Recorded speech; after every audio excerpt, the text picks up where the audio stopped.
Our U.S. Congressman representing our 3rd District, Marlin Stutzman, knows no equal as being a strong voice for life in Washington, D.C. during these dark days, as he has over the years in the State House here in Indiana and every day since I've known him. It's my pleasure to introduce to you Congressman Marlin Stutzman, and we have the distinct honor today of having him lead us in the Pledge of Allegiance.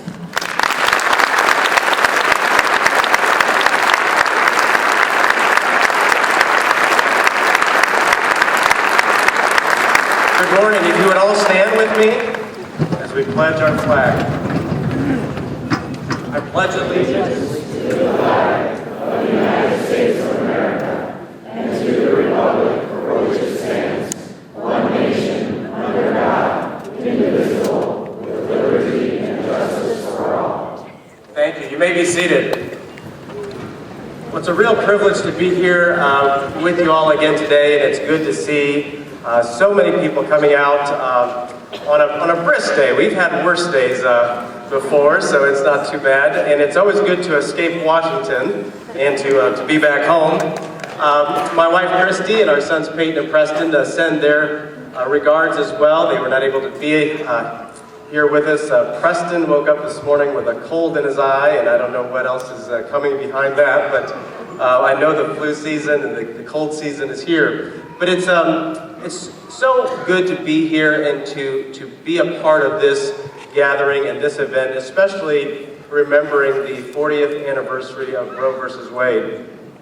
You know, a little over a month ago, we all turned on our TVs and saw the events happen in Newtown, Connecticut, there at Sandy Hook, which was just a horrific scene to see these innocent children, 20 innocent children that were murdered at the hand of a very sick person, a very horrific, disturbed situation that happened there in Newtown.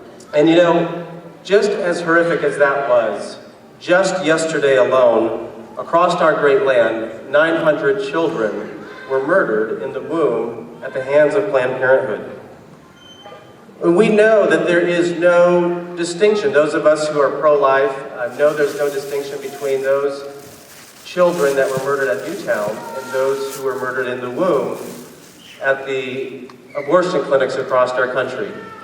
And I thought it was very interesting as President Obama went to Newtown and spoke there. I want to read some of his comments and to know that we not only need to take his message to heart, but we should also apply his message to every child across the United States. Now, I know that we have the most pro-choice president in the United States that this country has ever had. And I believe that there is a war on children today, unlike we've seen before.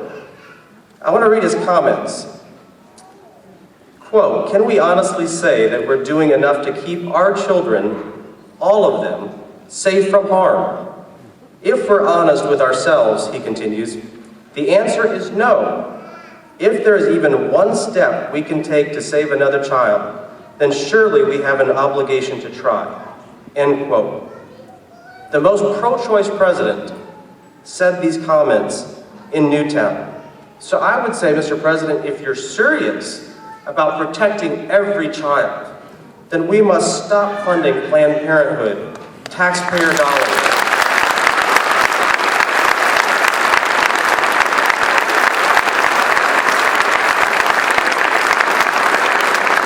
Over $500 million a year goes to a large company that continues to perform abortions. Mr. President, I'll also ask you to join us in protecting marriage so that the children grow up in a home where moms and dads are together.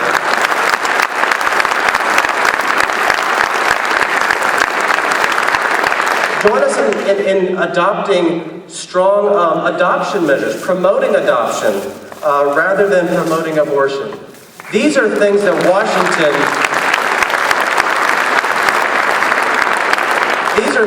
Washington can do, and we have a small group of people in Washington. We are not a majority. But I know across this land we are a majority. And I know in a couple of days here we're going to see marches like this across our country and ultimately having one in Washington, D.C., where people will come together to support life.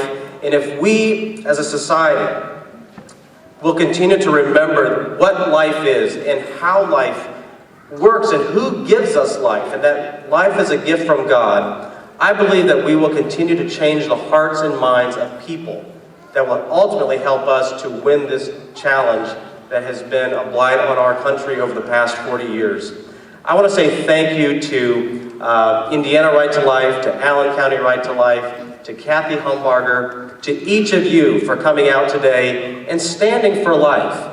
There's so many other places you could be this morning, but I think it is so important, not only just on the 40th anniversary, but every day for each of us to reach out to that person in love, someone who is contemplating an abortion, someone who has made a mistake. Let's not condemn the person that's made the mistake. Let's condemn the abortion act.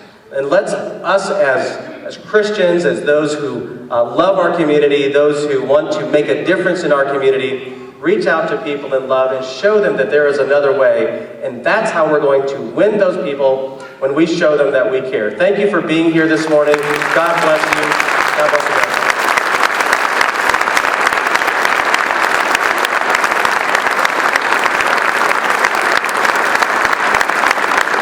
Thank you, Congressman Stutzman. Ask your staff to get ready because we'll be joining you with over 50 students in Washington, D.C. next weekend. And we thank you for your graciousness in hosting us year after year.